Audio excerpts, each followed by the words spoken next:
చదవమ్మా, చదవండి. ఎవరన్నా చదవండి. కాబట్టి నిర్జీవ క్రియలను విడిచి మారు మనస్సు పొందుటయు దేవుని యందలి విశ్వాసమును బాప్తిసములను గూర్చిన బోధయు హస్త నిక్షేపణమును మృతుల పునరుత్థానమును నిత్యమైన తీర్పును అను పునాది మరలా వేయక క్రీస్తును గూర్చిన మూలోపదేశము మాని సంపూర్ణులము అగుటకు సాగిపోదాము. చిన్న ప్రార్థన చేసుకొని వాక్యధానంలోకి వెళ్దాం. పరలోకమందున మా కన్న తండ్రి, ఈరోజు నీవు మాకు ఇచ్చినటువంటి సమయాన్ని బట్టి, అవకాశాన్ని బట్టి, రక్షణను బట్టి, నీ ప్రియకుమారుడిని బట్టి, పరిశుద్ధాత్మను బట్టి, వాక్యాన్ని బట్టి, నీవిచ్చిన జీవాన్ని బట్టి సమస్త సహాయానికై కృతజ్ఞతాస్థుతులు తెలియజేస్తూ ఉన్నాము. తండ్రి, నీ పక్షాన్ని నీవు నిలబెట్టుకున్న నీ దాసునైన నేను అల్పజ్ఞుడను, పాపిని, నిష్ప్రయోజకుడను. కేవలం నీ కృపచేత నీవు నిలబెట్టావు. అభ్యంతర పంచ చూచే సాతాను దురాత్మచక శక్తుల ప్రభావాన్ని తొలగించండి. నీ కొరకు మేము ఉన్నతంగా బతికేటట్లుగా, వాక్యం నేర్చుకున్నట్లుగా వినగల చెవులు, గ్రహించగల మనస్సు మా అందరికి దయచేయమని క్రీస్తు యేసు పేరిట ప్రార్థిస్తున్నాము తండ్రి, ఆమేన్. ప్రేమైన దేవుని పిల్లరా, హెబ్రీయులు రాసిన పత్రిక 6వ అధ్యాయం 2వ వచనంలో ఒక మాట ఉంది, మళ్ళా చదవండి. క్రీస్తును గూర్చిన మూల ఉపదేశము మాని అని ఉంది. ఉందా? క్రీస్తును గూర్చిన మూల ఉపదేశము మాని అంటే ఈ యొక్క హెబ్రీ పత్రిక ఎవరైతే చదవబడుతున్నారో, వింటున్నారో వాళ్ళకి పౌలు గారు చెబుతున్న మాట ఏంటంటే, 2023లో క్రిస్మస్ డిసెంబర్ 25న చేసుకున్నారమ్మా. ఆ రోజున యేసుప్రభు పుట్టాడా? 2023లో పుట్టాడా? పుట్టలేదు. 2024లో డిసెంబర్ 25న పుట్టాడా? నేను 2 సార్లు పుట్టాడా? మరి 2023లో పుడితే 2024లో పుట్టింది ఎవరు? క్రీస్తును గూర్చిన మూలోపదేశము మాని అంటే సంపూర్ణము అగుటకు సాగిపోదము. యోహాను సువార్త 1వ అధ్యాయం 2వ వచనం చదవండి. యోహాను సువార్త 1వ అధ్యాయము 2వ వచనం. త్వరగా తీయాలి. ఎవరు ఎవరి వద్ద ఎప్పుడు ఉండెను? మళ్ళా చదవండి, ఫస్ట్ నుంచి చదవండి. ఆయన అనుందా? ఆయన అంటే ఎవరు? ఏ దేవుడు? యేసయ్య. యేసు ప్రభు అంటే ఆయన ఆది. ఆది అంటే ఎప్పుడమ్మా? డిసెంబర్ 25. ఆది అంటే మొదలు. అది ఎప్పుడో తెలియదు, దానికి ముందు లేదు, వెనక లేదు. ఆదియందు ఆయన ఆదియందు ఎవరి వద్ద ఉండెను? ఎవరి వద్ద ఉండెను అంటే యేసు ప్రభువు ఆదియందు దేవుని వద్ద ఉండెను. ఓకేనా? మనకు అర్థం కావాల్సింది ఏంటంటే, పరలోకంలో యేసు క్రీస్తు ప్రభువు తండ్రి వద్ద ఉన్నాడు. ఓకేనా? తండ్రి వద్ద ఎప్పుడున్నాడు? ఎప్పుడూ ఉన్నాడు. ఎప్పుడు ఉన్న దేవుడు భూలోకానికి రావడం జరిగింది 2000 సంవత్సరాల క్రితం. 2000 సంవత్సరాల క్రితం ఈ లోకానికి రావడం జరిగింది. దాన్ని క్రిస్మస్ అంటున్నారు, క్రీస్తు పుట్టుక అంటున్నారు. మంచిదే. 2000 సంవత్సరాల క్రితం ఈ లోకానికి యేసు ప్రభు వచ్చాడు. రైట్. అయితే యేసు ప్రభు ఈ లోకానికి ఎందుకు వచ్చాడు? స్టార్ కట్టమని చెప్పడానిక, లైటింగ్ వేయమని చెప్పడానిక, కొత్త బట్టలు కట్టుకోమని చెప్పడానిక, దేనికి వచ్చాడు? ఈ యొక్క ఉపదేశమును తెలుసుకోకుండా మనం ఇందాక పాటలు పాడుకుంటున్నాం. పశువుల పాకలో ఎందుకు సందడి? పశువుల పాకంలో సందడి ఎందుకు తెలియదు. ఎవరో పాడుతున్నారు, మనం పాడుతున్నాం. ఎవరో పండగ చేస్తున్నారు, మనం చేస్తున్నాం. మరి వాళ్ళకి మూల ఉపదేశము తెలియక ప్రతి సంవత్సరం అదే చేస్తున్నారు. ఇక్కడ ఏమని రాయబడిందంటే హెబ్రీ పత్రిక 6వ అధ్యాయం 2వ వచనంలో మూల ఉపదేశము మాని అని ఉందా, మూల ఉపదేశము కొనసాగించి అని ఉందా? మాని. ప్రతి సంవత్సరం మనం ఒక విషయాన్ని అట్లాగే తీసుకెళ్తున్నాం అనుకో, దాన్ని ఏమంటారు ఒకసారి ఆలోచించండి. ప్రతి సంవత్సరం ఒక పిల్లోడికి ఏబిసిడీలు నేర్పిస్తుంటే వాడు ఏ స్థితిలో ఉన్నట్టుగా? వాడు ఏమి నేర్చుకోవాలి. 1వ తరగతిలో ఉన్నవాడు 2వ తరగతి రావాలి, ఎప్పుడు నేర్చుకొని రావాలి. నేర్చుకొని వచ్చిన తర్వాత ఏబిసిడీలు మళ్ళీ 1వ తరగతిలో నేర్చుకుని వచ్చిన తర్వాత 5వ తరగతిలో మళ్ళీ నేర్చుకోడు కదా. అందుకే బైబిల్లో దేవుడు ఏమని రాపించాడంటే మూల ఉపదేశం మానేసేయండి మీరు. యేసు పుట్టాడు 2024 సంవత్సరాల నుంచి పుట్టాడు ఇదే తంతు. ఎప్పుడు మాంటారు ఇది మీరు? పుట్టాడు వచ్చాడు ఈ లోకానికి వచ్చాడు, ఆయన చేయవలసిన కార్యములు చేశాడు, పెద్దవాడైపోయాడు, వెళ్ళిపోయాడు పరలోకంలో, తండ్రి కుడి పార్శ్వన ఇప్పుడు ఉన్నాడు. మళ్ళీ వచ్చి పుడతాడా? పుట్టడు ఇంకా. కనుక జాగ్రత్త. మనకు తెలుసు యేసు క్రీస్తు ఈ లోకంలో 2000 సంవత్సరాల క్రితం పుట్టాడని తెలుసు. కానీ ఎందుకు పుట్టాడో తెలుసుకోవడం అవసరం. ఆయన పుట్టుకలో ఇంకొక విషయం ఒకటి ఉంది, దాన్ని మనం ఈరోజు ధ్యానింపబోతున్నాం. Okay, right. ఇప్పుడు యేసు ప్రభు ఈ లోకానికి వచ్చాడు లేక పుట్టాడు అంటే ఎందుకు యేసు ప్రభు ఈ లోకానికి వచ్చాడని మీకు తెలిసింది? ఎన్ని విషయాల కోసం ఈ లోకానికి యేసు ప్రభు వచ్చాడు అని మీకు తెలిసింది? చూసారా, యేసు వచ్చింది 2 పనుల కోసం ఈ లోకానికి. 2 పనులు. ఒకటేంటి? యేసు వచ్చింది ఈ లోకానికి 2 పనులు చేయడానికి. ఒకటి చెప్పండి ఎవరైనా. Very good. మానవుల రక్షణ, పాపం నుంచి విమోచన, ఆత్మల రక్షణ కొరకు వచ్చాడు. Very good. అది అందరికీ తెలిసిందే కదా, కాబట్టి చెప్పేశారు. రెండోది ఏంటో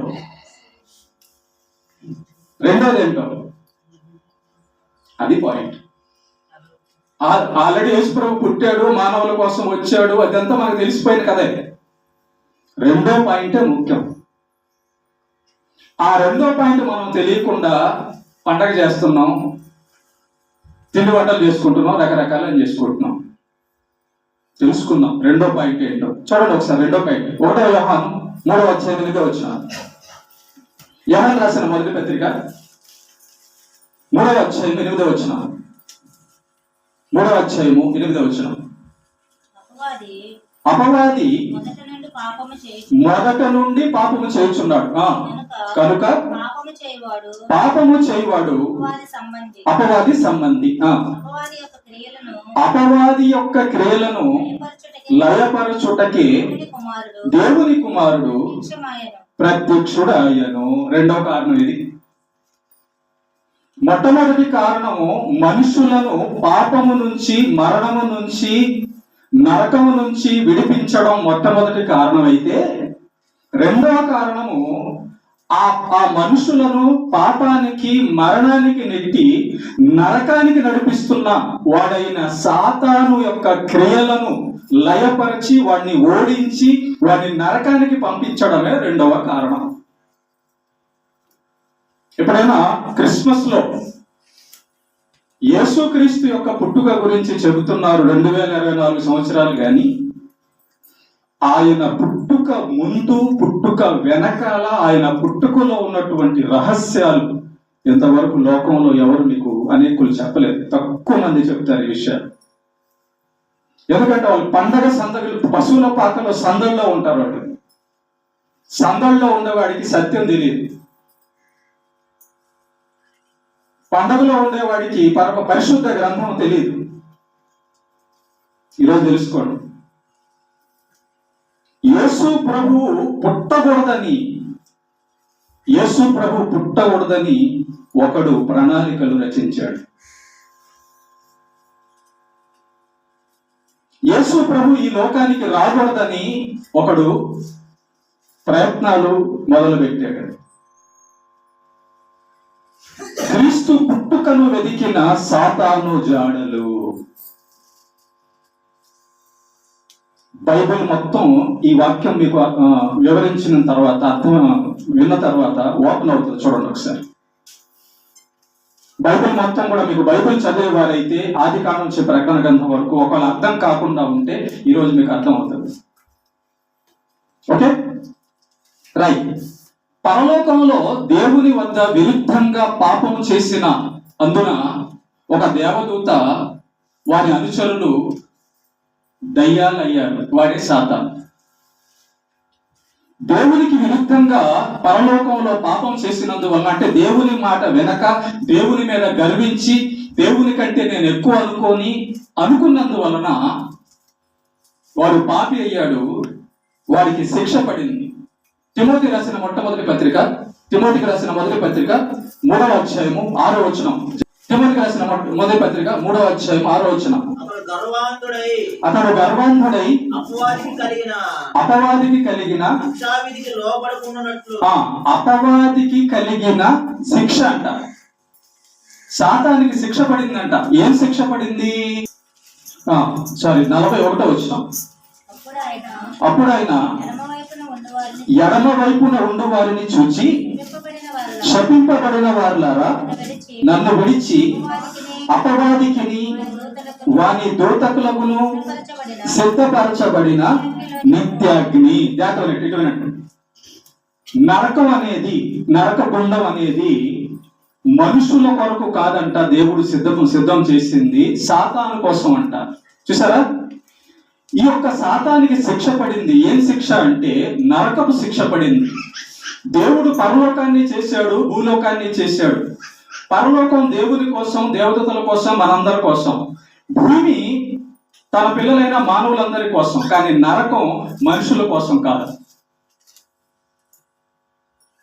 నరకం చేయబడింది మనుషుల కోసం కాదు, సాతాను కోసం నరకాన్ని చేశాడు దేవుడు. మరి మనుషులు ఎందుకు అక్కడికి వెళ్తున్నారు? వీడిని వెంబడించి. వాడి వెనకాల వాడు ఎక్కడికి వెళ్తాడో వాడిని వెంబడించే వాళ్ళందరూ కూడా వాడున్న చోటికి వెళ్తారు, అనగా నరకానికి వెళ్తారు.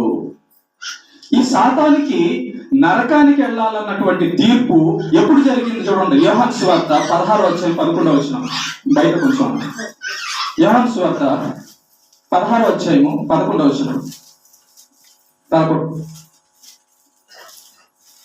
యోహాను సువార్త 16వ అధ్యాయం 9, 11 కలిసి ఉంటాయి. చదువు. లోకులు నా యందు విశ్వాసం ఉంచలేదు గనుక పాపములను గురించి వలన మీరిక నన్ను చూడరు కనుక నీతిని గురించి ఈ లోకాధికారి. చూసారా? ఈ లోకాధికారి ఎవరు? ఈ లోకానికి అధికారి ఎవరంటే పాపము చేసే వాళ్ళందరికీ అధికారి ఎవరు? సాతానే. వాడికి తీర్పు జరిగిపోయిందంట. ఎక్కడ జరిగింది? పరలోకంలోనే జరిగిపోయింది. సాతాను కోసం నరకం సిద్ధమైంది. దేవుడు నరకం సిద్ధం చేశాడు. వాడి వెనకాల అనుచరంగా ఉన్న వారి దూతలందరూ కూడా నరకానికి సిద్ధమయ్యారు. వాడికి శిక్ష పడింది. వాడికి తీర్పు జరిగిపోయింది. ఇప్పుడు వాడు ఏమి చేసినా కూడా ఇక పరలోకానికి వెళ్ళలేడు. కారణం వాడు దేవుని మీద ఎదురు తిరిగాడు. కారణం వాడు దేవుని కుమారుడైన యేసుక్రీస్తు మీద ఎదురు తిరిగాడు. చూస్తారా? యెషయా గ్రంథం 14వ అధ్యాయం 13 నుంచి చదవండి ఒకసారి. నేను ఆకాశమునకు ఎక్కిపోయేదను, దేవుని నక్షత్రములకు పైగా నా సింహాసనమును హెచ్చింతును, ఉత్తర దిక్కునున్న సభా పర్వతం మీద కూర్చుందును, మేఘ మండముల మీద ఎక్కుదును, మహోన్నతునితో నన్ను నేను సమానుగా చేసుకుని. ఇక్కడ మహోన్నతుడు అంటే ఎవరు తెలుసా? యేసు ప్రభువే. యేసు ప్రభుతో అంటున్నాడు అతడు. సాతాను అంటున్నాడు, నేను యేసు ప్రభుతో సమానం, నేను దేవుని సింహాసనం మీదకి ఎక్కుతాను అంటున్నాడు. ఈ పాపాలన్నీ చేసినందువలన వాడు పాపి అయ్యాడు. దురాశ ఆశించినందువలన వాడు పాపి అయ్యాడు. వాడికి శిక్ష పడింది, వాడికి తీర్పు జరిగింది.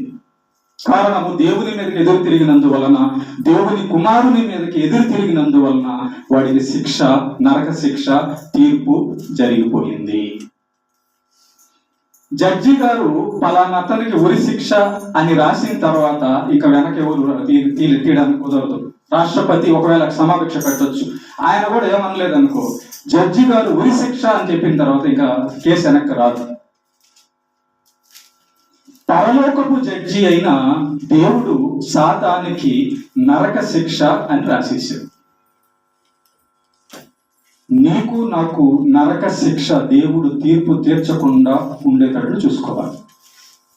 ఓకే, ఇప్పుడు మీకు కన్ఫర్మ్ అయిపోయింది సాతాను ఎక్కడికి, నరకానికి అని కన్ఫర్మ్ అయిపోయింది. మరి ఈ విషయం వాడికి తెలుసా? తాను నరకానికి వెళ్తానని తెలుసా అంటే తెలుసు. గుర్తుపెట్టుకోండి, జాగ్రత్తగా వినండి, డిస్టర్బ్ చేసేస్తాడు మిమ్మల్ని. మనస్సు, మైండ్ జాగ్రత్తగా వినండి. సాతానికి బైబిల్ తెలిసినంతగా మనకు తెలియదు. సాతానికి యేసు ప్రభు గురించి తెలిసినంతగా మనకు తెలియదు. సాతానికి తన భవిష్యత్తు తెలుసు, మనకు మన భవిష్యత్తు తెలియదు. చూస్తారా సాతాను ఎలాంటి వాడు, ఎంత తెలిసినాడు ఒకసారి చూద్దాం. చూడండి ప్రేమ దేవుని బిడ్డలారా, ప్రకటన గ్రంథము 12వ అధ్యాయం త్వరగా మీరు చదివితే టైం కవర్ చేస్తాను, త్వరగా స్పీడ్గా లాగిస్తాను. 12వ అధ్యాయం తీయగలిగే టక టక టక టక తీయాలి. అందుచేత పరలోకమా నివాసులారా ఉత్సహించుడి, భూమి సముద్రమా మీకు శ్రమ. పరలోకం వాళ్ళంట ఆనందించాలట, భూమి మీద ఉన్న వాళ్ళంట బాధపడాలట. పరలోకం వాళ్ళు ఎందుకు ఆనందించాలంటే పరలోకంలో ఉండేటటువంటి పాపి అయిన సాతాను ఇక పరలోకంలో ఉండడం, అక్కడ పాపం ఉండదు కాబట్టి ఆనందమే ఉంటుంది. భూమికి శ్రమ అంటున్నాడు. భూమికి ఎందుకు శ్రమ? వాడు భూమి మీద తోయబడుతున్నాడు కాబట్టి. భూమి మీద ఉన్న మనుషులారా జాగ్రత్త, మీ దగ్గరికి సాతాను తోయబడుతున్నాడు కాబట్టి వాడు ఊరిలో పడ్డారా మీకు శ్రమ. చదువు. అపవాది అపవాదంట తనకు సమయము కొంచెమే అని తెలుసుకున్నాడట. అదేంటది? వాడి భవిష్యత్తు వాడు తెలిసిపోయిందా? రేపేం జరిగిందో నీకు తెలియదు, నాకు తెలియదు. రేపేం జరిగిద్దో నీకు తెలియదు, నాకు తెలియదు, కానీ వాడికి రేపేం జరిగిద్దో తెలిసిపోయింది. తనకు సమయము కొంచెమే అని అర్థమైపోయింది. మనమేమో ఇంకా చాలా ఉంది అనుకుంటున్నాం. నేను చచ్చిపోయిన వాళ్ళు ఉంటారు. మనమేమో ఇంకా అది కట్టాలి, ఇంకా ఇది కట్టాలి, ఇంకా ఏదేదో చేయాలనుకుంటాం. అది మధ్యలో ఆగిపోతుంది. నీ జన్మకు కారణము వెళ్ళేటప్పుడు నువ్వు వెతకవలసిన చోటు మరచి బతకకు. సాతానికంట తన భవిష్యత్తు తెలిసిపోయింది, తనకు సమయం కొంచెమే ఉందని తెలిసిపోయిందంట. ఇంకా యేసుక్రీస్తు దేవుని కుమారుడు అని కూడా తెలుసంట. లూకాసు వార్త 4వ అధ్యాయం కూడా వచ్చినది. ఏంటి ఒకసారి లూకాసు వార్త 4వ అధ్యాయం కూడా వచ్చిన చదువుతారు. అపవాది నీవు దేవుని కుమారుడు అయితే, ఈ మాట ఎవరితో అని అన్నాడా? యేసు ప్రభుతో కాకుండా అనలా. చూసారా ఎట్లా తెలుసు వాడికి? యేసు ప్రభు వాడికి తెలుసు, పరలోకంలో చూస్తున్నాడు. యేసు ప్రభు భూలోకానికి వచ్చిన తర్వాత యేసు ప్రభు దగ్గరికి వచ్చి సాతాను అంటున్నాడు, నీవు దేవుని కుమారుడు అయితే. చూసారా, నీవు దేవుని కుమారుడు అయితే అంటే యేసు ప్రభు దగ్గరికి వచ్చి అంటున్నాడు, నీవు దేవుని కుమారుడు కదా అంటున్నాడు. ఇంకా బైబిల్ ఎంత బాగా తెలుసో సాతాను చూడండి ఒకసారి. మత్తయి సువార్త 4వ అధ్యాయం 6వ వచనం. మత్తయి సువార్త 4వ అధ్యాయం 6వ వచనం. ఈ అధికారమంతయు ఈ రాజ్యముల మహిమ నీకిచ్చును, అది నాకు అప్పగింపబడి ఉన్నది. మత్తయి సువార్త నీవు దేవుని కుమారుడు అయితే దుఃఖము ఆయన నిన్ను గూర్చి తన దూతలకు ఆజ్ఞాపించును, నీ పాదం ఎప్పుడైనాను రాతికి తగలకుండా వారు నిన్ను చేతులతో ఎత్తికొందురు అని రాయబడి ఉన్నది. ఎక్కడ రాయబడి ఉంది? మీరు చెప్పండి ఎవరైనా, ఈ మాట ఎక్కడ రాయబడి ఉంది చెప్పండి.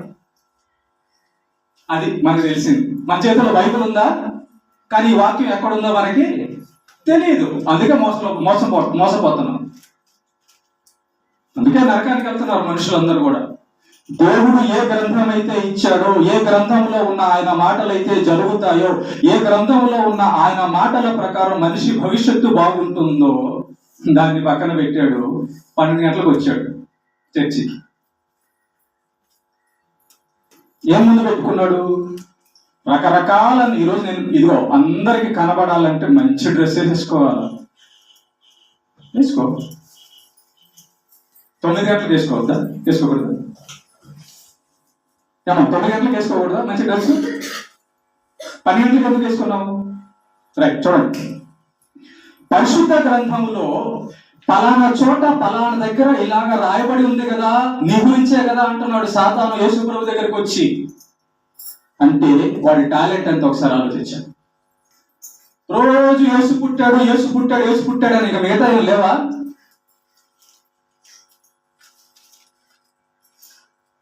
యేసు పుట్టాడు, ఎవరి కోసం పుట్టాడు? పండగ చేసుకునే వాళ్ళ కోసం కాదు, పాపం మానే వాళ్ళ కోసం. రక్షకుడు అంటే పాపం నుంచి రక్షించేవాడు. తాము పాపులమని పాపమును విడవడానికి సిద్ధపడిన వారిని రక్షించడానికి వచ్చిన వాడే రక్షకుడు. పాపాలు మానకుండా జీవిస్తూ పండగ చేసుకునేవాడు వాళ్ళకి రక్షకుడు యేసు ప్రభు కాదే కాదు. చేసుకో, పాపాలన్నీ మానుతున్నారు. నేను పాపాలన్నీ మానేశాను, ఆ రోజు పండగ చేసుకో, నో ప్రాబ్లం. ఓకే, చూడండి. బైబిల్ మొత్తం కూడా సాతానికి బాగా తెలుసు. కనుక అనేక మంది ఈరోజు పాస్టర్లు డినామినేషన్లుగా ఉన్నారంటే కారణం ఏంటో తెలుసా? వాళ్ళని బైబిల్లో ఉన్న విషయాలతో పడగొట్టేశాడు. అందరికి అర్థం కాదండి బైబిల్లో, అందరికి అర్థం కాదు. వీడు యేసు ప్రభు దగ్గరకు వచ్చే మోసం చేయాలనుకుంటున్నాడు. నీ గురించి కీర్తన గ్రంథంలో ఉంటది.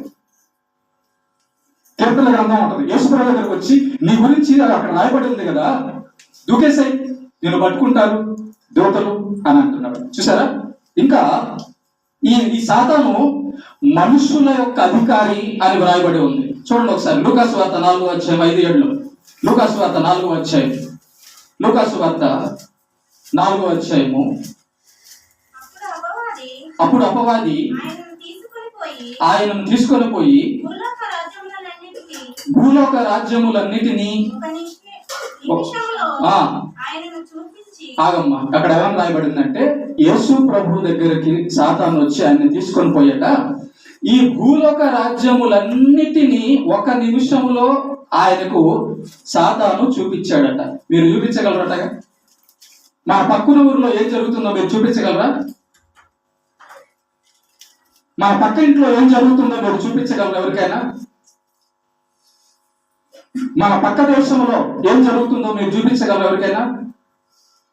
యేసు ప్రభు దగ్గరికి వచ్చాక వీడు సాతాను భూలోక రాజ్యముల్లో ఎక్కడెక్కడ ఏ ఇంట్లో, ఎక్కడెక్కడ ఏ ఊర్లో, ఎక్కడెక్కడ ఏ దేశంలో ఏం జరుగుతుందో మొత్తం చూపిస్తున్నాడట యేసు ప్రభుకి. అంటే వాడికి మొత్తం తెలుసు. మనం ఇంటికాడ ఏం చేస్తున్నాము, చర్చి కాడ ఏం చేస్తున్నాము, బయట ఏం చేస్తున్నాము, ఎక్కడ ఏం చేస్తున్నాము సాతానికి తెలుసు. మనకి ఏదంటే ఆశో సాతానికి తెలుసు.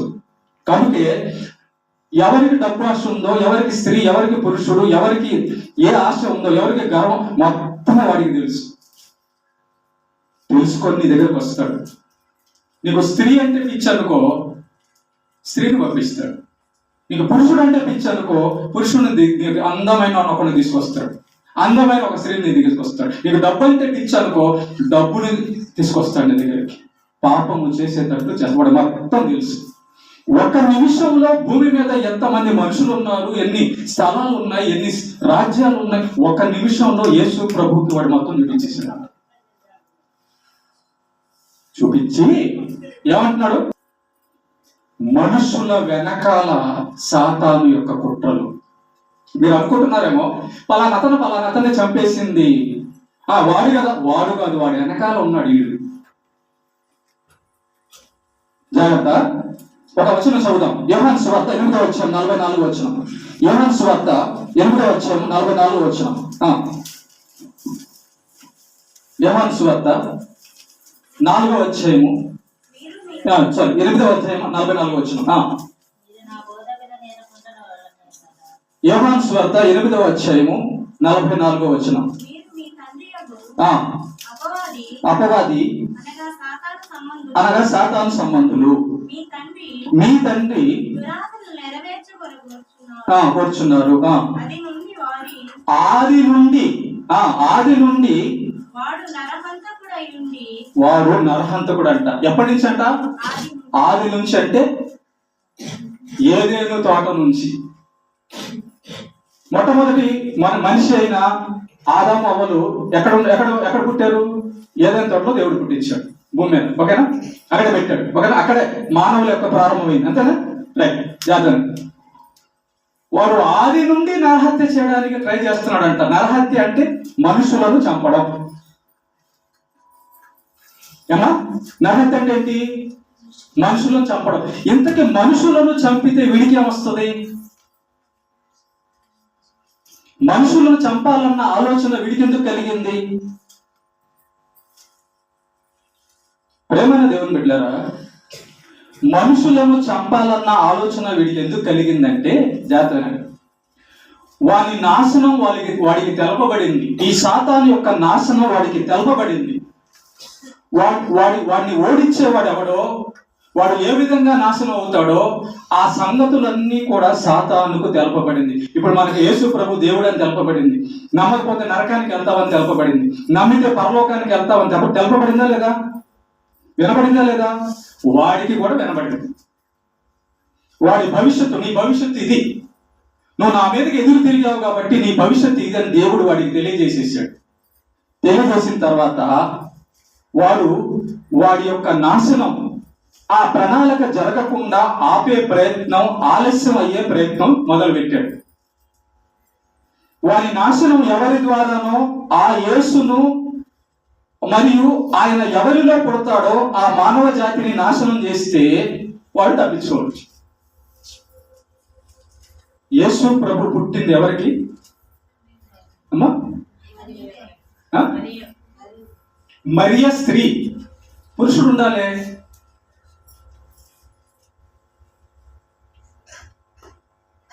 పురుషుడు లేకుండా పుట్టిన వాడే యేసుక్రీస్తు. కన్యక గర్భవతి అయి కుమారుని కనును అన్న బైబిల్ వచనం వాడికి తెలుసు. యెషయా గ్రంథం 7వ అధ్యాయం 14 చదవండి ఒకసారి. యెషయా గ్రంథము 7వ అధ్యాయం 14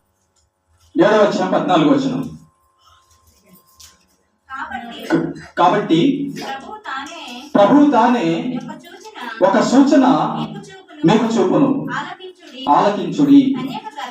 కన్యక గర్భవతి కుమారుని కనును, అతనికి ఇమ్మానుయేలు అని పేరు పెట్టబడి. చూసారా? కన్యక గర్భవతి కుమారుని కన్ను.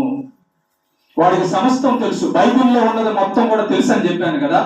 వాడు ఎవరి ద్వారా నాశనం అవుతాడో, వాడిని నాశనం చేసేవాడు ఎవడో, ఆ నాశనం చేసే యేసు ఎవరిలో పుడతాడో మొత్తం వాడికి పిక్చర్ క్లియర్ అయిపోయింది. దీనికి ఒక విషయం మీకు చెప్తే ఇంకా క్లియర్గా అర్థమవుతుంది. యేసు ప్రభు ఏదైనా చెప్పేటప్పుడు ఒక ఉదాహరణ చెప్పేవాడు. ఉపమానం. హీరో ఉంటాడు, విలన్ ఉంటాడు. విలన్ ఏమో చెడ్డ పనులు చేస్తుంటాడు, హీరో ఏమో మంచి పనులు చేస్తుంటాడు. ఈ మంచి పనులు చేస్తున్న హీరో యొక్క కుటుంబీకులను విలను చంపడానికో ఇబ్బందులు పెట్టడానికో ట్రై చేస్తుంటే హీరో వెళ్ళి ఆ విలన్ని కొట్టి తన బంధువులను, తన వారిని, తన కుటుంబాన్ని రక్షించుకుంటాడు. ఇది బయట మనం చూస్తున్నది, కానీ ఇది రియల్. ఇక్కడ హీరో ఎవరంటే యేసు ప్రభు, విలన్ ఎవరంటే సాతాను. హీరో యొక్క కుటుంబీకులు ఎవరంటే నీవు నేనే. యేసు ప్రభు యొక్క బిడ్డలు మనమే. మనల్ని పాడు చేయాలని, మనల్ని నాశనం చేయాలని చెప్పి సాతాను కుట్ర పన్నితే వాడి కుట్ర నుంచి రక్షించడానికి యేసు ప్రభు ఈ లోకానికి వచ్చాడు. మీకు తెలిసిందా? చరిత్ర, సాతాను జాడలు. Okay, right. ఇప్పుడు యేసు ప్రభువు వస్తే వాడికి నాశనం.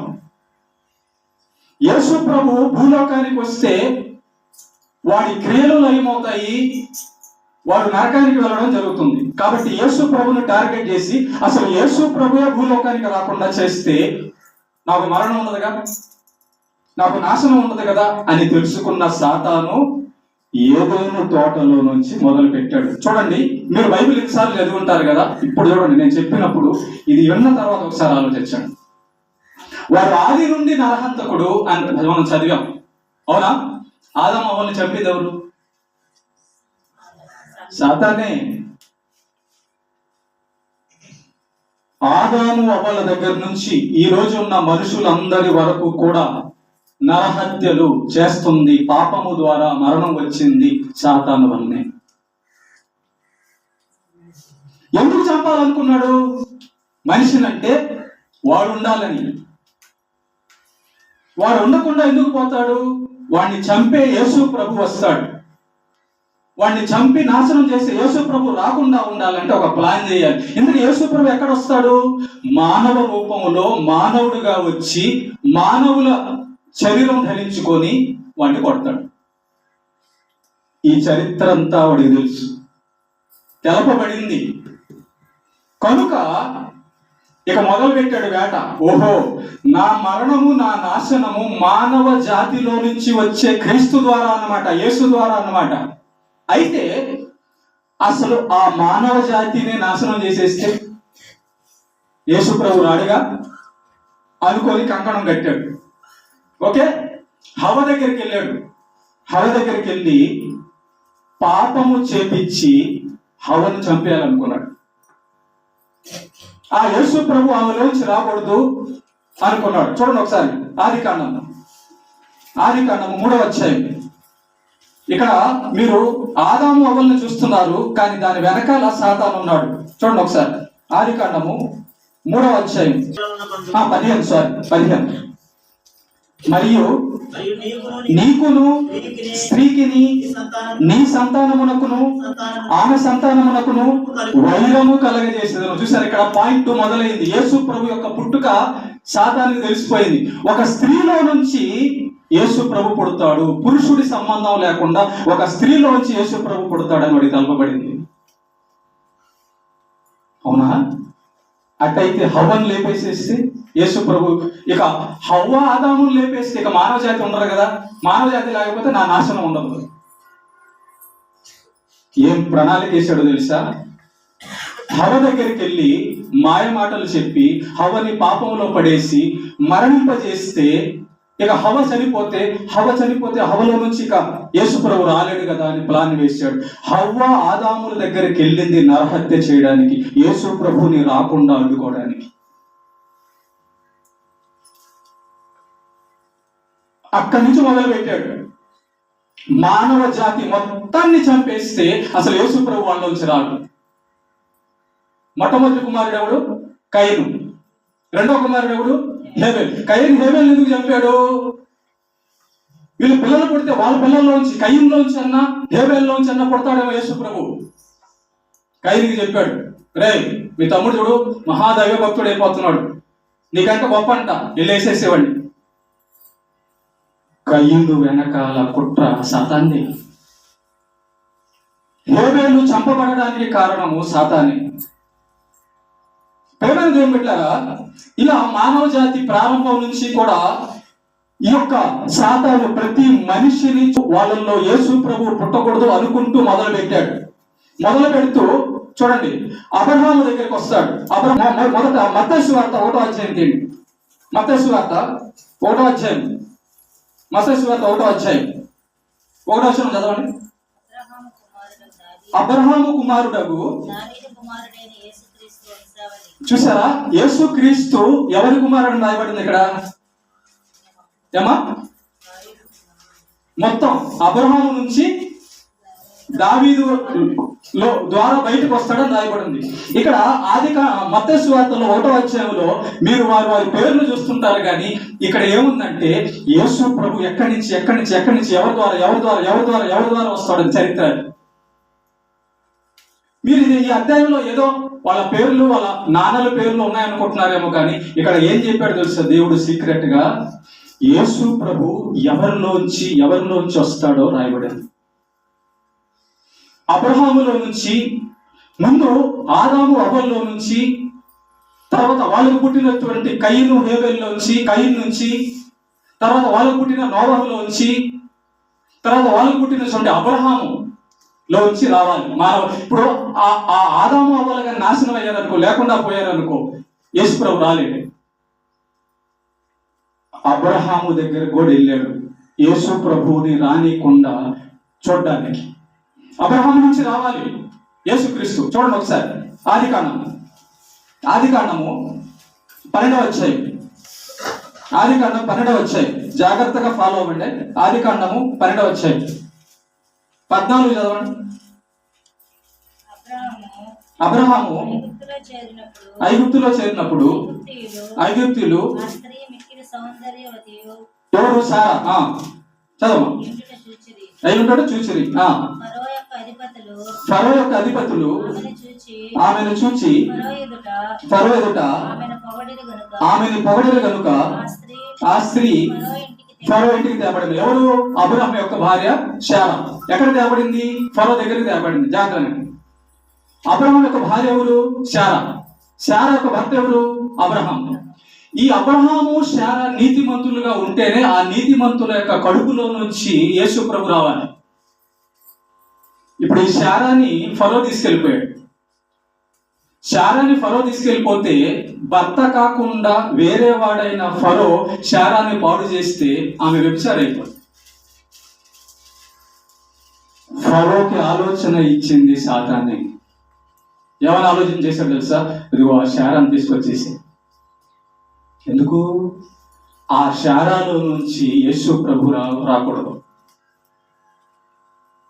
చూసారా ప్రణాళికలు? చూడండి. మీరేం చూస్తున్నారు? అబ్రహాము శారా గురించి చూస్తున్నారు, కానీ ఆ శారాని ఫరో ఎందుకు తీసుకెళ్ళాడు? వెనకాల సాతాను ఉన్నాడు. శారాలో నుంచి యేసు ప్రభు రావాలి. బైబుల్ ఇలా చదవాలండి. శారాలోంచి అబ్రహాము శారాలోంచే ఇస్సాకు రావాలి. ఇస్సాకులో నుంచే యాకోబు రావాలి. యాకోబులోంచే యూదా రావాలి. యూదాలో నుంచే యేసు ప్రభు. దావీదు ఇలాగ తరం వాళ్ళలో నుంచే యేసు ప్రభు రావాలి. అందుకే చూడండి, ఎక్కడెక్కడ మొదలుందో అక్కడ నరకడానికి ట్రై చేస్తున్నాడు. అసలు యేసు ప్రభు రాకూడదు. శారాని ఫరో తీసుకెళ్ళిపోయేటట్టు చేశాడు. కానీ దేవుడు తోడై ఉంది. సాతాను కంటే బలవంతుడు, సాతాను కంటే జ్ఞాని కనుక దైవ భక్తుడైన అబ్రహాము శారాలను దేవుడు విడిపించాడు. ఇక్కడ ఒక మాట చెప్తాను. నువ్వు దేవుడు చెప్పినట్టుగా నీతిగా ఉంటే సాతాను నిన్నేం చేయలేడు. దేవుడు కాపాడుతాడు కాబట్టి. Okay, right. శారాన్ని చంపడానికి చూశాడు, శారాన్ని పాడు చేయడానికి చూశాడు. ఎందుకంటే ఆమె గర్భంలో నుంచి యేసు ప్రభు రాకూడదు. ఇంకా మనం కానీ చూస్తే ప్రేమ దేవుని పెట్టారా, యాకోబు చరిత్ర మీకు నేను చెప్పున్నాను. తీయండి ఒకసారి. ఆదికాండం 27వ అధ్యాయం 41వ వచనం. ఆదికాండము 27వ అధ్యాయము 41వ వచనం. ఆదికాండము 27వ అధ్యాయము 41వ వచనం. తన తండ్రి యాకోబుకి ఇచ్చిన దీవెన ఏశావు అతని మీద పగబట్టాను. ఏశావు ఎందుకు పగబెట్టాడమ్మా? యాకోబు మీద ఏశావు పగబెట్టాడట. యాకోబు ఎవరు? ఏశావు ఎవరు? ఇద్దరు అన్నదమ్ములే. చదవమ్మా. మరియు ఏశావు దుఃఖదినములు సమీపింపగానున్నవే, అప్పుడు నా తమ్ముడైన యాకోబును చంపేదని అనుకున్నాను. ఏశావు అన్న, యాకోబు తమ్ముడు. ఓకేనా, రైట్. ఏమంటే యాకోబు ఏమన్నా ఏశావుని ఏమన్నా పొడిచాడా? పొడవలా. యాకోబు ఏమన్నా ఏశావుని ఏమన్నా డబ్బులు ఏమన్నా మోసం చేశాడా? చేయలా. కానీ అన్నైన ఏశావు తమ్ముడైన యాకోబును చంపాలనుకున్నాడు. దీని వెనకాల ఏముందో తెలుసా? సాతాను కుట్రే. ఎందుకు? వాడికి తెలుసు తమ్ముడైన యాకోబులో నుంచే యూదా రావాలి, ఆ యూదాలో నుంచే క్రీస్తు రావాలి. చూసారా ఎక్కడెక్కడ కనుగొంటున్నాడు? ఎవరిలోంచి ఎవడొస్తాడు, ఎక్కడ యేసు వస్తాడు, మొత్తం వెతుకుతున్నాడు. తరతరాలు వెతుకుతున్నాడు. ప్రతి పురుషుణ్ణి వెతుకుతున్నాడు, ప్రతి స్త్రీని వెతుకుతున్నాడు. అన్న ఏశావు సొంత తమ్ముడైన యాకోబుని చంపడం వెనకాల సాతాను కుట్రే ఉంది. మనం యాకోబు ఏశావుల చరిత్ర చదువుతున్నప్పుడు సాతాను గురించి అసలు మాట్లాడుకోవాలి. ఈరోజు వెనకాల ఉన్న పాత్రను బయట పెడుతుంది. వెనకాల యాకోబు ఏశావు వెనకాల ఉన్న పాత్రలు. యాకోబు వెనకాలేమో దేవుడు ఉన్నాడు, ఏశావు వెనకాలేమో సాతాను ఉన్నాడు. దేవునికి సాతానుకు మధ్య యుద్ధం జరుగుతుంది, మనకు కనబడడంలా వాక్యంలో కనబడుతుంది. యాకోబు 12 మందిని కంటాడు. ఆ 12 మందిలో ఒకడే యూదా. ఆ యూదా జాతి వాడే యూదా గోత్రపు సింహమైన యేసుక్రీస్తు. అంతే కదా? ఈ యోధా మీదకి చూడండి, యూదాని చంపాలనుకున్నాడు. పురుషుడైతే పురుషుడిని చంపాలనుకుంటున్నాడు, స్త్రీ అయితే స్త్రీని చంపాలనుకుంటున్నాడు. ఈ 12 మంది సంతానం తర్వాత యెషైని కంటారు. ఆ యెషైలో నుంచే దావీదు పుడతాడు. ఇందాక మనం చదివాం, అబ్రహాము కుమారుడు దావీదు కుమారుడైన యేసు. దావీదును కూడా చంపాలని ట్రై చేశాడు సాతాను, తెలుసా? చూడండి ఒకసారి, మీకు తెలుసు. సరే, ఆ చరిత్ర మీకు చెప్తాను జాగ్రత్తగా. ఇప్పుడు యాక్చువల్గా ఈ దావీదు బాలుడై ఉంటాడు. బాలుడై ఉన్నప్పుడు ఈ సౌలు రాజుగా ఉంటాడు. సౌలు రాజుగా ఉన్నప్పుడు సౌలు మీదకి, ఇశ్రాయేలు మీదకి ఫిలిస్తీయుడైన గొల్యాతు యుద్ధానికి వస్తాడు. వాస్తవానికి ఫిలిస్తీయుడైన గొల్యాతు యుద్ధానికి వచ్చింది ఇశ్రాయేలు ప్రజల మీదకే కాదు, దావీదును చంపడానికి. సౌలు అక్కడ భయపడుతున్నాడు, యుద్ధానికి రావడంలా. గొల్యాతు వెళ్ళి చంపేయవచ్చుగా. గొల్యాతు ఇశ్రాయేలీయుడైన సౌలుని, ఆ ప్రజలందరినీ చంపేయవచ్చుగా. ఎందుకు వెయిట్ చేస్తున్నాడు?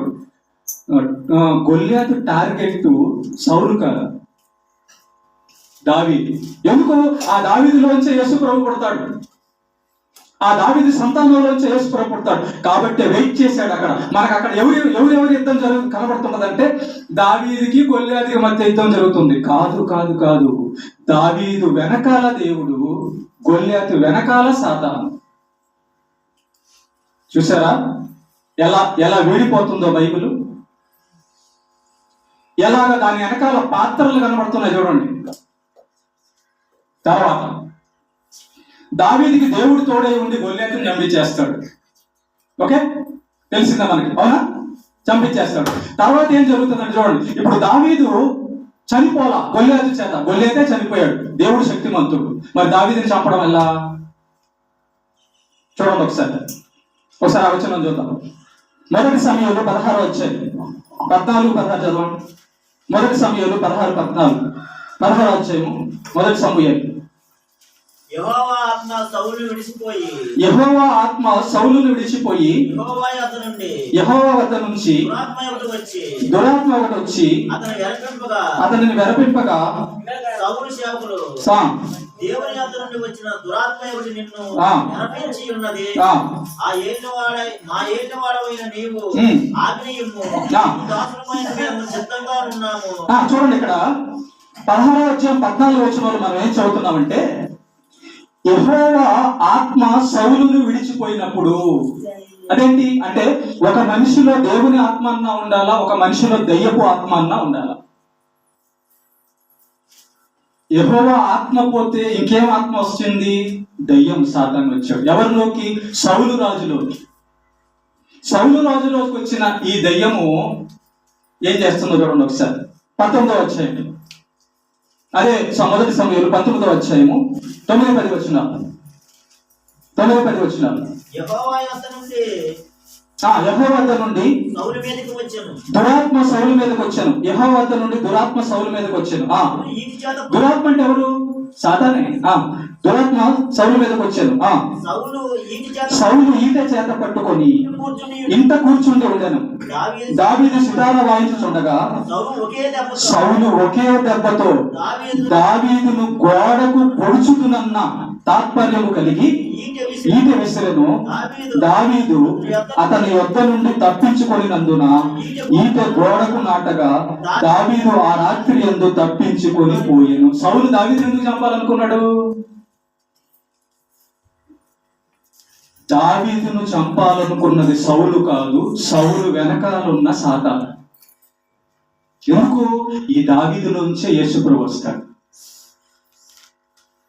ఈ దావీదుని చంపేస్తే దావీదులోంచి దావీదు వేరు చిగురైన, దావీదు యూదా గోత్రపు సింహమైన క్రీస్తు రాడు. చూసారా? హవ దగ్గర కొట్టాలనుకున్నాడు, కుదరలా. నోహు దగ్గర కొట్టాలనుకున్నాడు, కుదరలా. కయ్యిన్ దగ్గర కొట్టాలనుకున్నాడు, కుదరలా. శారా అబ్రహాము దగ్గర కొట్టాలనుకున్నాడు, కుదరలా. దావీదు దగ్గర కొట్టాలనుకున్నాడు, కుదరలా. కానీ ప్రయత్నాలు మాత్రం జరుగుతున్నాయి. దావీదును కూడా చంపాలనుకున్నాడు. ఆ దావీదులో వచ్చే క్రీస్తు ప్రభువు రావాలి.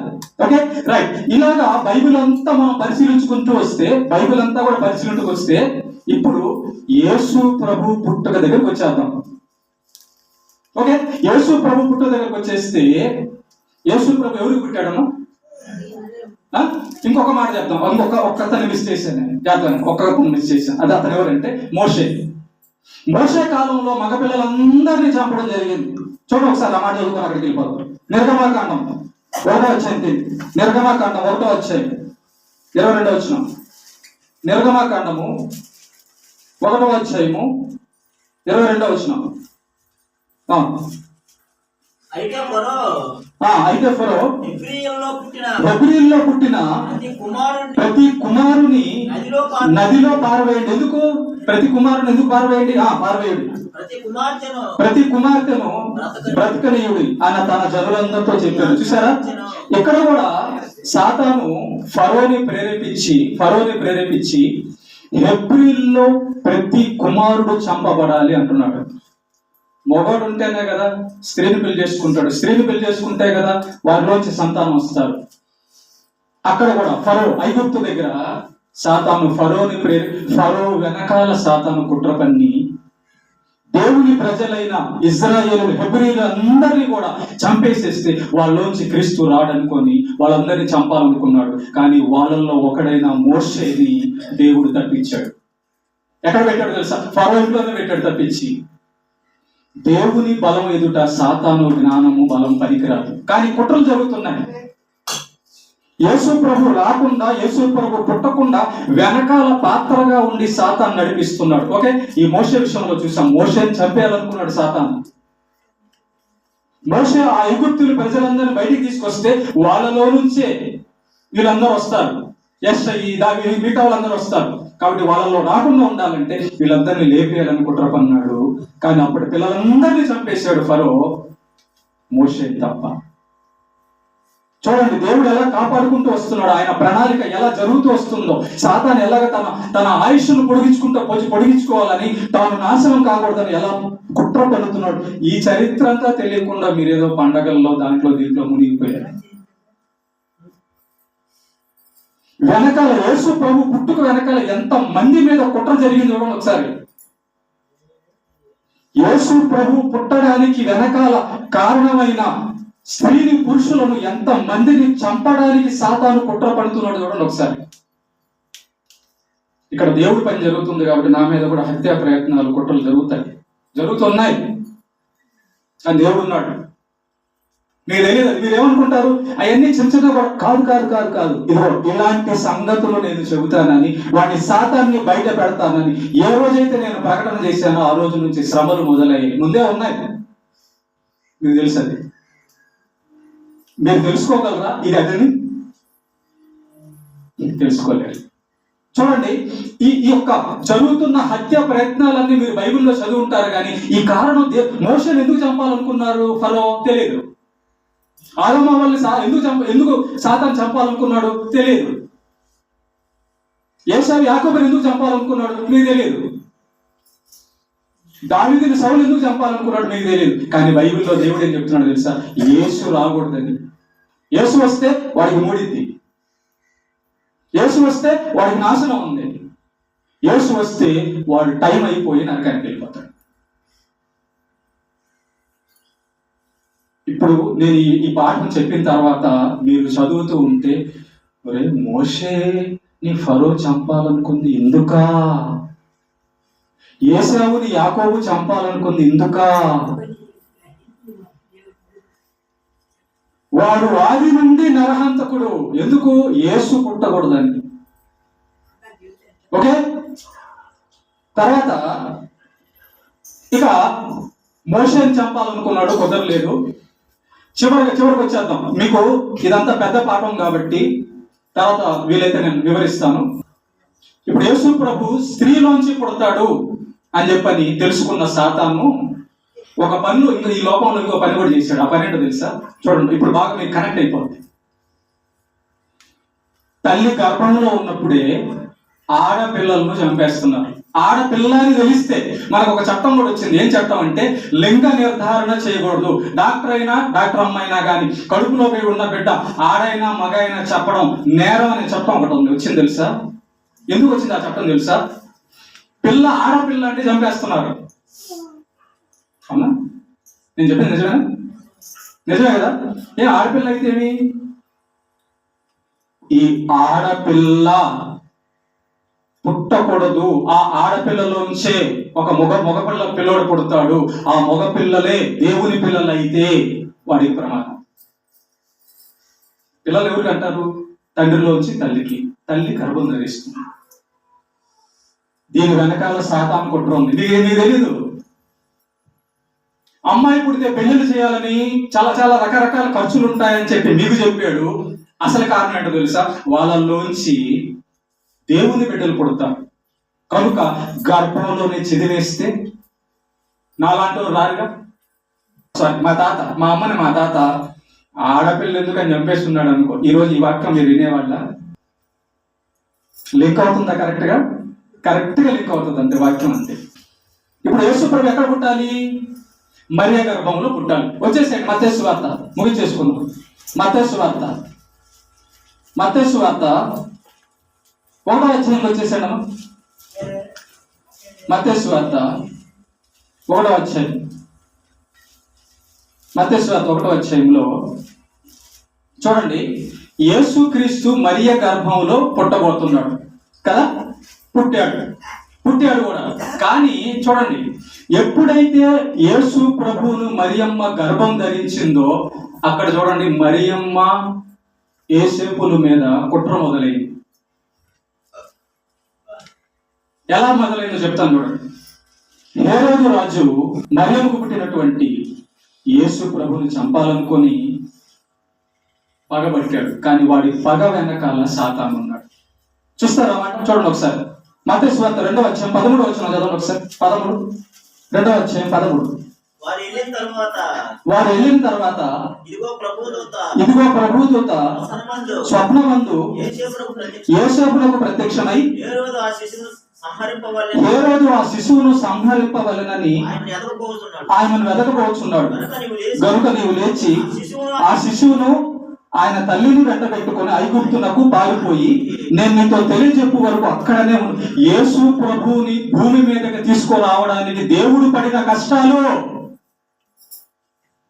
నీకోసం నిన్ను నన్ను రక్షించడానికి దేవుడు పడిన కష్టాలు. క్రిస్మస్ తాత వేషం వేసావు, క్యారల్స్ లో క్యాండిల్స్ వెలిగించావు, కానీ ఈ చరిత్ర ఎవడు చెప్తాడు నీకు? డ్యాన్స్ చేస్తున్నావు సిగ్గు లేకుండా. యేసు ప్రభు మీద కుట్ర జరిగింది. యేసు ప్రభు పుట్టడానికి ఎంతమందిని సాతాను చంపాలనుకుంటే ప్రాణ భయంతో దేవుడి వద్దకు పరిగెత్తారు. కళ్ళు తెలుగు ఇప్పటికైనా కానీ నీ ప్రభు నా ప్రభు అయిన యేసుక్రీస్తు వెనకాల ఎంత కుట్ర జరిగింది తెలుసుకో. ఎవరి కోసం వచ్చాడు ఆయన? తప్పించి నీకోసం. హేరోదు ఆ శిశువుని ఎందుకు చంపాలనుకున్నాడు? అది హేరోదు ప్లాన్ కాదు, సాతాను ప్లాన్. వాడు రాజుగా ఉన్నాడుగా, ఏం అన్నం లేదా, బియ్యం లేదా, లేకపోతే డబ్బులు లేవా, బంగారం లేదా, పదవి లేదా? వాడి వెనకాల సాతాను ఉన్నాడు. చూడండి ఏం జరిగింది అప్పుడు. కింద చదువునాను 16వ వచనం. ఆ జ్ఞానులు తన్ను అపహసించిరని హేరోదు గ్రహించి బహు ఆగ్రహము తెచ్చుకొని జ్ఞానుల వలన వివరముగా తెలుసుకుని కాలమును బట్టి బెత్లెహేములోను దాని సకల ప్రాంతములోను 2 సంవత్సరములు మొదలుకొని తక్కువ వయసు గల మగపిల్లలందరినీ చంపేశాడట. చూసారా? ఎవరిని చంపేశాడు? మగపిల్లలందరినీ. అంటే ఆ మగపిల్లల్లో యేసు ప్రభు ఉంటాడేమో. ఆ యేసు ప్రభు ఉంటే నా మీదకి నాశనం రాదు. ఇది క్రీస్తు పుట్టుకను వెదకిన సాతాను జాడలు.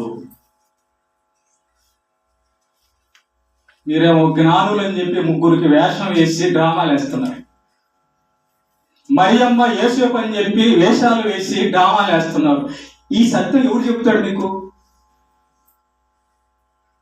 మరియమ్మని యేసేపును చంపాలనుకుంటే పారిపోయారు ఐగుప్తుకి. ఈ బాధ ఎవరు చెప్తాడు మీకు క్రిస్మస్ రోజు? నీ నా రక్షకుడైన యేసుని చేత పట్టుకొని గర్భంలో ధరించి ఆ మరియమ్మ గుంటుగుంటి చాలా బాధలు పడుతూ వెళ్ళిపోయింది. సొంత ఊరు విడిచి వెళ్ళిపోయింది. నువ్వేమో ఇక్కడ పండుగ చేస్తావు. యేసు ప్రభు పెరిగి పెద్దోడవుతాడు.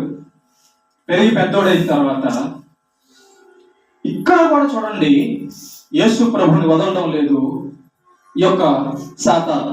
ప్రధాన యాజకులు శాస్త్రుల వలన చంపబడాలనే ప్రయత్నం జరుగుతుంది. అక్కడ కూడా ఆ ఊర్లో వాళ్ళందరూ కూడా యేసు ప్రభుని చంపడానికి ట్రై చేస్తుంటారు. ఇదంతా మీరు చదివి ఉన్నారు. ప్రధాన యాజకులు వచ్చి ఆయన్ని సిలువేసి చంపేసేయండి, ఆయన సిలువేసి చంపేసేయండి అని ఎందుకన్నారో తెలుసా? వాళ్ళ వెనకాల సాతానే ఉన్నాడు. బరబ్బాని వదిలేయండి, యేసుని చంపేయండి. ఈ మాట ఎవరిది? సాతానుది. బరబ్బ ఎవరన్నా? దొంగ. యేసు ఎవరు? పరిశుద్ధుడు. ఇదేంటి బరబ్బ అయిన దొంగను వదిలేసి పరిశుద్ధుడైన యేసుని సిలువేయడందుకు? సాతాను కుట్రే. ఓకే, 12 మందిలో యేసు ప్రభు యొక్క శిష్యులైన 12 మందిలో ఒకటి ఇస్కరియోతు యూదా. ఈ యొక్క ఇస్కరియోతు యూదా లోపల కూడా వెళ్ళి సాతాను ప్రవేశించి యేసు ప్రభుని చంపాలనుకుంటాడు. వాడు 30 వెండి నాణాలు తీసుకొని, ఆ 30 వెండి నాణాలు ఎందుకు తీసుకుంటాడు?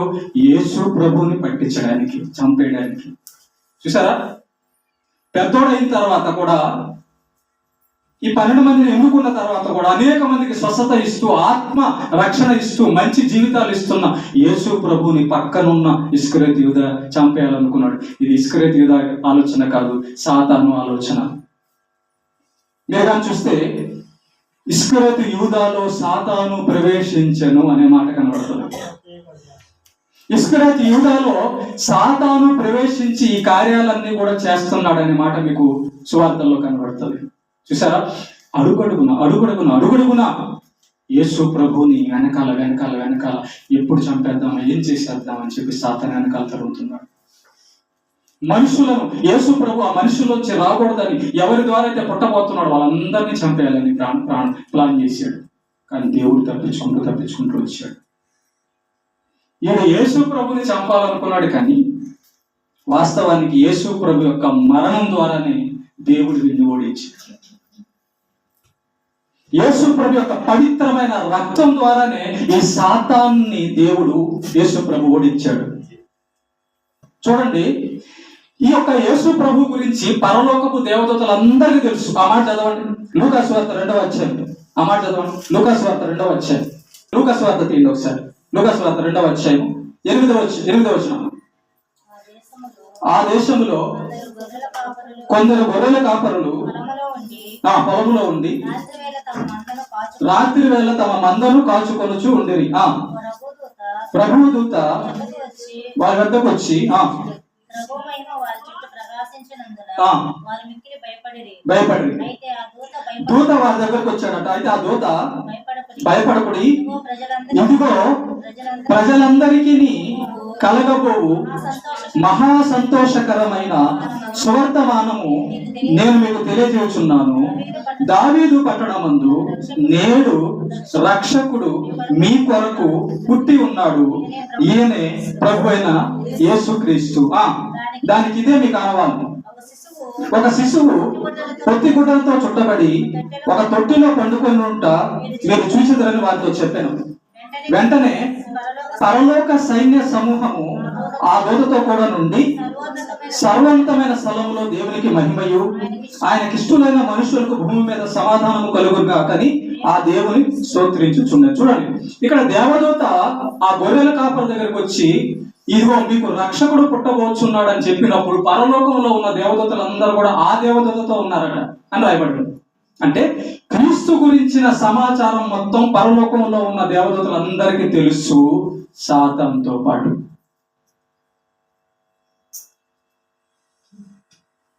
మనమేమో భూమి మీద డ్రామాలు వేస్తున్నాం. మనమేమో భూమి మీద ఇంకోటి రకరకాల ఏదేదో మాయలో ఉన్నాం. ఈ సత్యం ఎవరు చెప్తాడు నీకు? ప్రేమను దేవుని బిడ్డలారా, యేసు ప్రభు నీ కోసం నా కోసం వచ్చాడన్న కలవరి శిలువలో బలైపోవడానికి. నిజంగా నువ్వు పండగ ఎప్పుడు చేసుకోవాలి తెలుసా? నా దేవుడు, నా రక్షకుడు నా పాపాల కోసం. ఆ మాట కూడా చదువు. మత్తయి సువార్త చదవండి ఒకసారి. మత్తయి సువార్త 1వ అధ్యాయం. మత్తయి సువార్త 1వ అధ్యాయం 20వ వచనం. అతడు సంగతుల గురించి ఆలోచించుకొనుచుండగా ఇదిగో ప్రభువు దూత స్వప్నమందు అతనికి ప్రత్యక్షమై దావీదు కుమారుడైన యేసేపు. చూసారా? దావీదు కుమారుడైన యేసేపు. ఈ యేసేపు ఎవరిలోంచి రావాలి? దావీదులోంచి. ఈ మరియ ఎవరిలోంచి రావాలి? దావీదులోంచి. తరతరాలు యేసేపు భయపడకుము, ఆమె గర్భము ధరించినది పరిశుద్ధాత్మ వల్ల కలిగినది. ఒక కుమారుని కనును, తన ప్రజలను వారి పాపముల నుండి ఆయనే రక్షించును కనుక ఆయనకు యేసు అని పేరు పెట్టుదురు. చూసారా? దేవదూత చెప్తున్న మాట ఏంటంటే, భూమి మీద ఉన్న మనుషులందరి యొక్క పాపాలు పోవడానికి ఒక ఆయన పుడతాడు, మనుషులలో మనుషులుగా పుడతాడు. ఆయన పేరే యేసు. ఆ యేసు వలనే మనుషులందరి పాపాలు పోతాయి. ఆ యేసు వలనే పాపమునకు మరణమునకు కారణమైన సాతాను నాశనం అవుతాడు. చదువుదాం, ఈ మాట కూడా చదువుదాం. తెస్సలోనికీయులకు రాసిన 2వ పత్రిక 2వ అధ్యాయం 8వ వచనం. అప్పుడు ఆ ధర్మ విరోధి బయలుపరచబడును. ప్రభువైన యేసు తన నోటి ఊపిరి చేత వానిని సంహరించి తన ఆగమన ప్రకాశమందు నాశనం చేయడు. ఇంతతో చరిత్ర, సాతాన్ చరిత్ర అయిపోద్ది. ఎవరితో? యేసు ప్రభు యొక్క రాకడతో, 2వ రాకడతో సాతాను చరిత్ర అయిపోద్ది. యేసు ప్రభు యొక్క మొదటి రాకడతో మానవుల యొక్క పాపాలన్నీ పోతాయి. మానవులందరూ దేవుడి వైపు తిరుగుతారు. సాతాను యొక్క క్రియలన్నీ లయపరచబడతాయి. సాతాను బయట పెడతారు. సాతాను యొక్క క్రియలను లయపరచడానికే దేవుని కుమారుడు ప్రత్యక్షమైన. మీరు ఎన్నోసార్లు బైబిల్ చదువు ఉంటారు. మోషే వెనకాల సాతాను కుట్ర చదివారా? దావీదు వెనకాల సాతాను కుట్ర చదివారా? యాకోబు వెనకాల సాతాను కుట్ర చదివారా? మరియమ్మ వెనకాల సాతాను కుట్ర చదివారా? ఇప్పుడు తెలుసుకొని ఇప్పుడు బాగా క్లియర్గా అయిపోయింది బైబిల్. హవ స్త్రీ, మరియమ్మ స్త్రీ. ఆ స్త్రీ నుంచి ఈ స్త్రీ మధ్యలో ఎన్నో హత్య ప్రయత్నాలు జరిగాయి.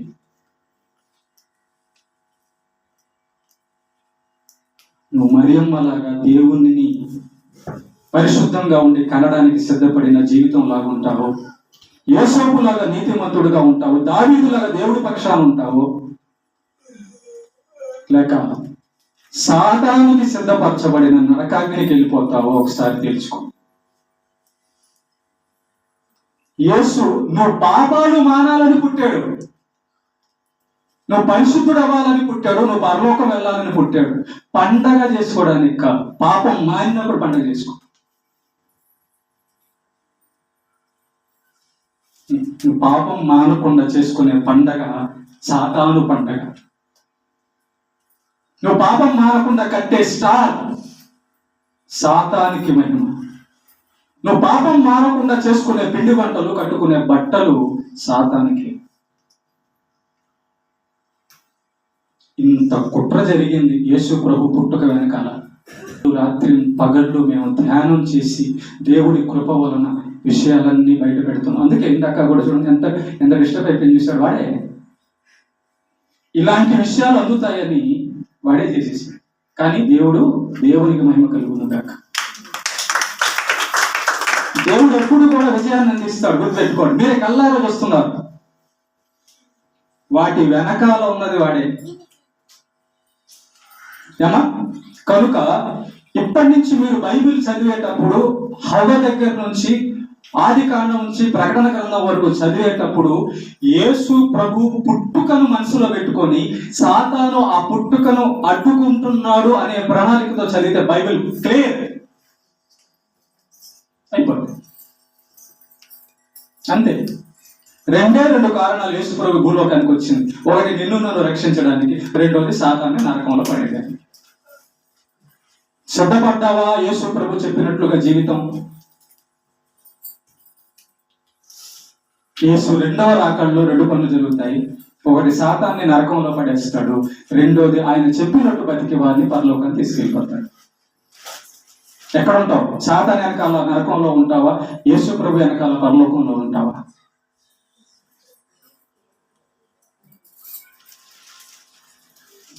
క్రీస్తు పుట్టుకను వెతకిన సాతాను జాడలు.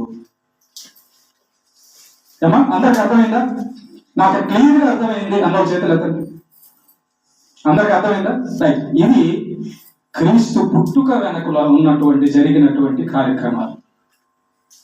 ఓకే, ఇప్పుడు అర్థమైంది కాబట్టి దేవుణ్ణి మహిమపరుస్తూ, ప్రభువా నువ్వు పుట్టడానికి ఎంతో మంది బాధపడ్డారు, ఎంతో మంది మీద హత్యా ప్రయత్నాలు జరిగాయి, కానీ దేవా నువ్వు వాళ్ళని తప్పించావు.